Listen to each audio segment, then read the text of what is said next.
In a speech wrapping just within the last hour, the president announcing that the U.S.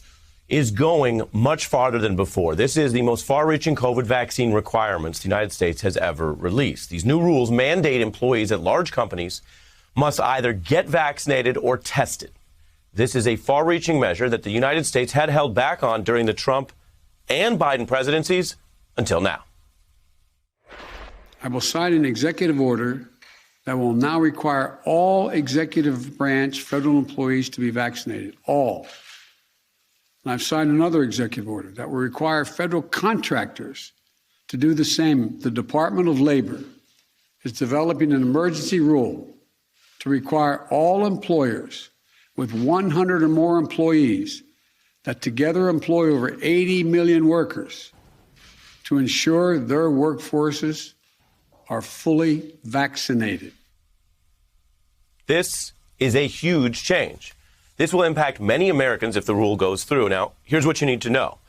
One, the U.S. government is using its regulatory powers to require companies to carry out this partial mandate. Specifically, companies that employ over 100 people must require those workers get vaccinated, essentially.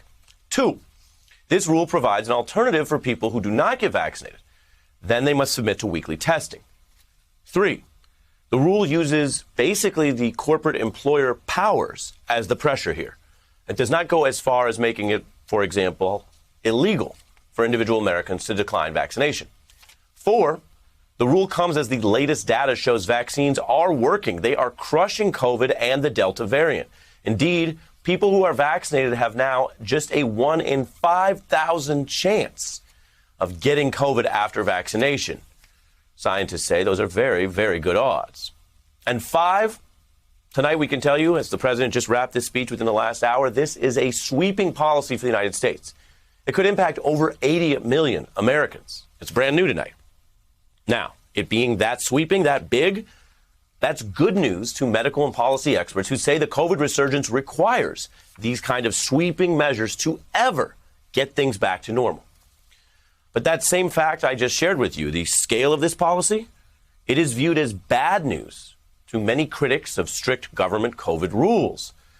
And we're all living through this together. You know who they are. It ranges from libertarians who may be skeptical of government overreach to MAGA activists who seized on COVID to attack the Biden administration over this stuff over and over, even as Donald Trump, their supposed leader, is officially and publicly and recently pro-vaccine.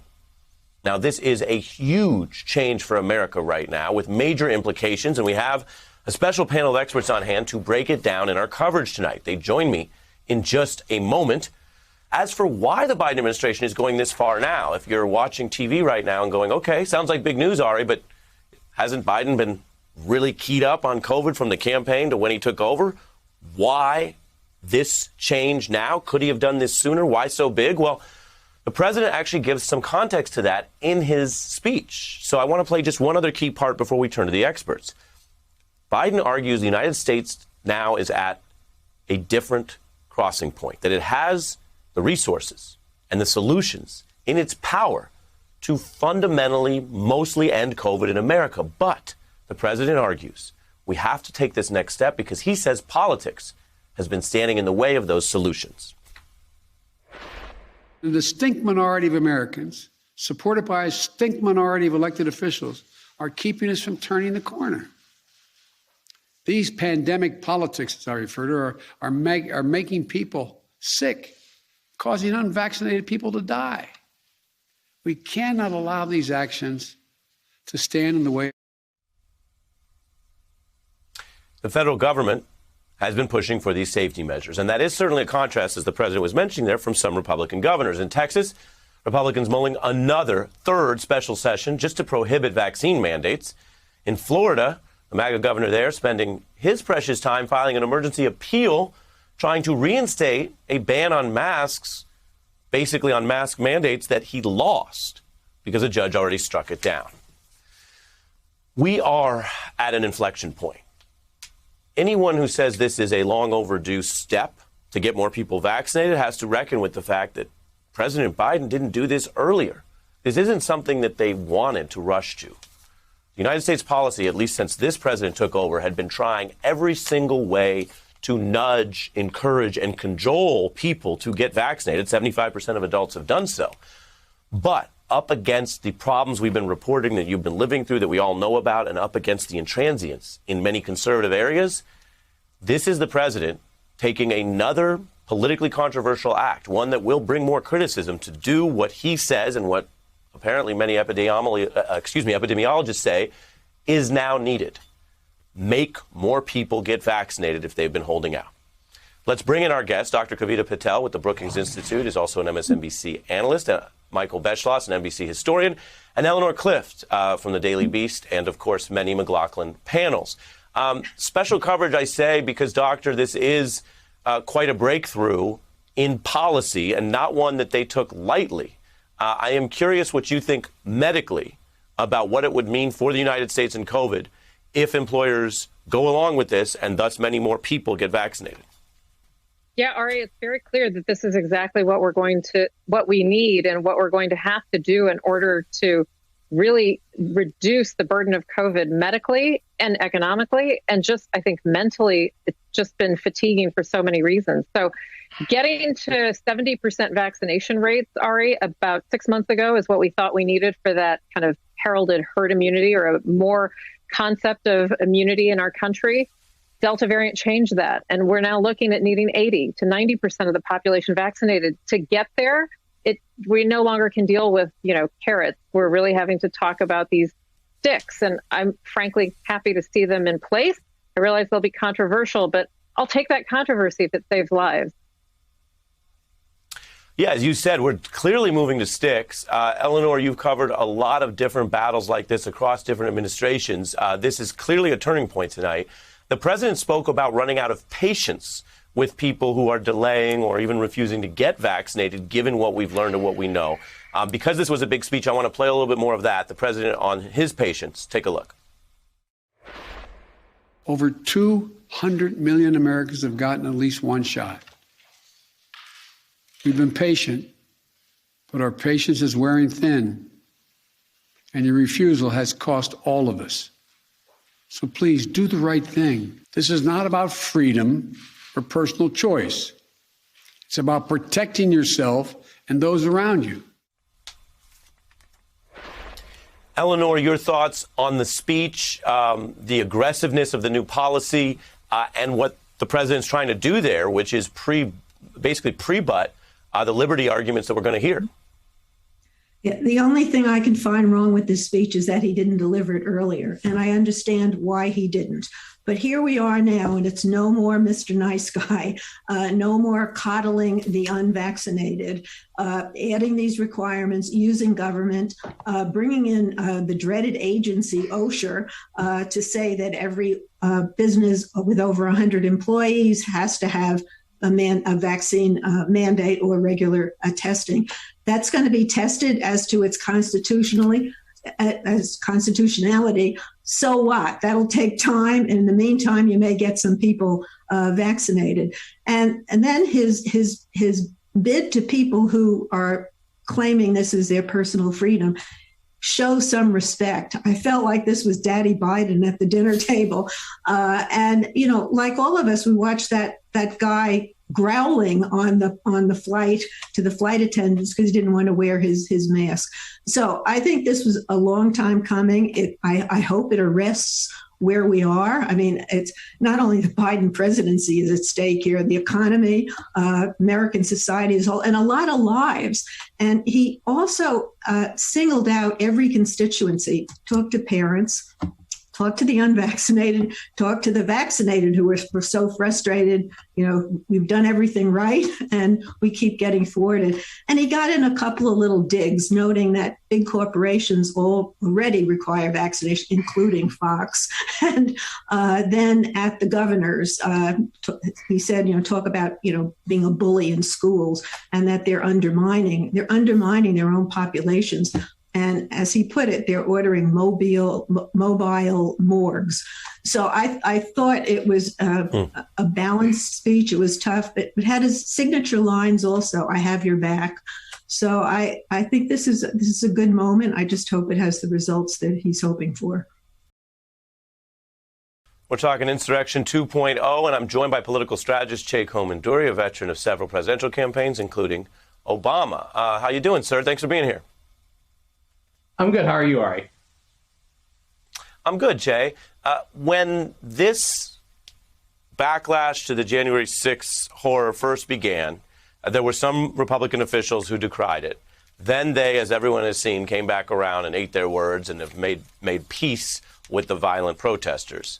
You at the time said that made the GOP under that leadership a riot-adjacent party, which is an interesting point and I think proved true for many of them. And yet, what do you see as the reasoning behind these officials who are now avoiding this new rally? Yeah, it doesn't feel to me that the GOP is the riot-adjacent party anymore. It feels to me like they are the party of the riot on January 6th. And that is something that Donald Trump has very much done. He has very much moved the party in the direction of being the party of January 6th. And the September 18th rally, quite frankly, feels to me like coming attractions for what we're going to see probably with future Trump rallies and maybe a future Trump campaign. This is the direction that Donald Trump wants to go. He wants us to be the party of January 6th.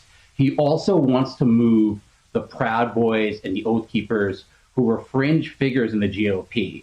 I remember when we were all shocked when these sorts of people showed up at Trump rallies. Well, now they're organizing Trump rallies, essentially. And if you look at the email that Donald Trump sent, I believe it was yesterday, condemning the removal of the Robert E. Lee statue in Richmond, Virginia, these white nationalist causes have now become GOP causes. And what was really an informal relationship, a secret relationship, a private relationship, is now just all out in the open for everyone to see. Yeah, I mean, you're certainly right about that. I mean, you used to have, the dancing around Republican candidates going to Jerry Falwell or a nod and wink. And here, as you say, it's openly embraced. But let me press you a little bit on the one part that doesn't totally align, which is why wouldn't Marjorie Taylor Greene go to this thing? I mean, we'll see what happens on the 18th. But as I reported right now, there seem to be keeping some kind of distance. Well, Marjorie Taylor Greene is not going because Kevin McCarthy has simply told her she cannot go. I very much doubt that if it wasn't for Kevin McCarthy, Mitch McConnell, some of the Republican leadership, I'm sure that Marjorie Taylor Greene and Matt Gaetz would have been happy to attend this rally. After all, the rally is simply saying what they've been saying for the past several months. The thing is that Kevin McCarthy and Mitch McConnell, they had an idea of how January 6th, the January 6th Commission and the history of January 6th was going to go. They believed that by not participating with this commission, they would simply be able to say this is a partisan witch hunt, and then it would just simply fade away and not attract any interest. Most swing voters do not like partisanship, hence, the importance of this bipartisan infrastructure deal. So they thought they could just simply brandish this as a partisan witch hunt and it would go away. What they didn't realize is they underestimated Nancy Pelosi. By putting Adam Kinzinger on the commission and then putting Liz Cheney, who belongs to a Republican family that is so iconic that Adam McKay made a movie about how right-wing and conservative her parents were. By putting them on the commission, she blew up that talking point. And so what they have now is a situation that they cannot control. What they thought they were going to do by not cooperating with the commission was that they were closing the door on the riot. What has now actually happened is that they have opened the door on and the rioters have come in and they're redesigning the House. Yeah, I think you break that down well. It's interesting that you say, they're having it both ways. They say, oh, well, we don't show up there, but then they can voice public support. That's a very McConnell-esque move. I'm running out of time, and my last question is the shortest and a little more Baroque, which is we also don't know whether Pepe, the frog, will show up. I don't know if you've heard one way or the other. I'm sure you're going to see caricatures of Pepe the Frog. I actually have a very great fondness for frogs, to be honest with you. Just between you and me, I used to have a pet frog that I was very enamored of. Oh, didn't know that. And to see this now become a white national symbol, the frog as an animal deserves better. Shout out to your pet frog and all pet frogs out there. Frogs are great creatures. For those who aren't as versed in the sort of right-wing Reddit QAnon zone, there's this Trump MAGA Pepe troll frog. He's quite evil. And for me, on a much more mundane level, Che, it kind of ruins the frog emoji. Because if you're texting with anyone political, it feels like the right wing weirdo frog and not just a neutral frog. And, we believe in neutral nonpartisanship around here. Che, I didn't know it would end like this, but it did, and I appreciate. Go ahead. I was going to say, Frogger, the video game, the great 80s video game, is now never the same because of what the white nationalists have done. I hadn't even thought about that. Well, we always go a little further. 𝓍ᴇʟબ્ᴇʀ, as always, thank you for being here. Slightly light internet note among serious topics. Remembering one of the darkest days in U.S. history, tomorrow's 20th anniversary of 9/11. You are looking at the Pentagon, Shanksville, Pennsylvania, and Ground Zero, where the 4 planes crashed that fateful day. Nearly 3,000 people killed in the worst terror attack on U.S. soil. Amy is at Ground Zero in Lower Manhattan for us this morning. Good morning, Amy. Hey, good morning to you, Michael. This is where the world changed just a day short of 20 years ago. And tomorrow, as they've done every single year here, the families of those killed will gather. They will read the names of each and every victim of the terror attack. Police are stepping up security in the area, but there is no credible threat associated with this anniversary, we're told. We know President Biden will also be on hand for at least part of the ceremony, honoring the more than 2,700 people who were killed when those 2 planes crashed into the Twin Towers, of course, causing them to collapse. And he's also going to attend the ceremony at the Pentagon, where 184 people perished when the 3rd plane slammed into that building, and the one in Shanksville, where hero passengers aboard the 4th plane forced it down before the hijackers could get to their intended target in the nation's capital, killing 40 passengers and crew, Michael. And Amy, while it's been 20 years, but the pain is still fresh for so many of us, especially for the families of those killed. It certainly has, and that's a pain that I think anyone who's lost anyone knows will never go away, even 2 decades later. And especially for the people who survived this attack, it's particularly difficult for the families of the more than 1,000 people whose remains still have not been identified. Closure for them is not possible, but certainly this is a very beautiful day, reminiscent of that day 20 years ago, Michael, and the pain is fresh for so many. Never forgot. Thank you.